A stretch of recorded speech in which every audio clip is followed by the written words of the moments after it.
Ashama harka fuunee hordoftoota fi daawwattoota keenya oduu guyyaa irraan tanaa qabannee isinii dhiyaanne keessatti namni tokko obbo Mansuur Jamaal Qaadimaadiyya jaalatanii jalaa fuudhaa jira jechuudhaan ifachiisuudhaaf yaalii godhee waan jiruuf kana irratti akka lubbuu isaa baraartan isiniin jenna. Jamaa habbaata kanarra laayina raamatallee naa kadhachuu hin dandeessa maaliif jettee namni lubbuu fi rabbiin uume hanqa fudhatu eegin ifajjiise jaan akkasumatti azaaba keessaa guutuudha. Angaruu ammoo an jaalala keenyaan bikka jaalalaa keenyaan ijadhe haada kiyyaa siddaadde abbaa laal reefka kiyya achi ganama manni kun isinii waraabee isin agadhiisa sababni maali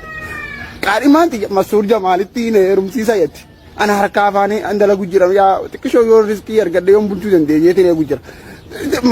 Mansuur miidiyaa irra dhufin Mansuur yoo lubbuu teenyaaf yaadde miidiyaa irra dhufin yookaan ammoo reefka kiyyaa si ganama si waraabamee sababa Mansuur qaadhimaa isaa fudhatetti ifajjeese jaanii maqaan siin bu'in. Kanaafuu Mansuur miidiyaa irra kan dhufu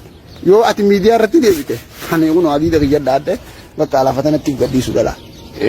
Dhiyeetuma gaddiisu hin jirtu maafi akkamitti Mansuur Jamaalitti hin heerumsiisa harkaa fi afaaniin dalagu jira hangaan riskii argaddee fuudhee mallaa si cinuun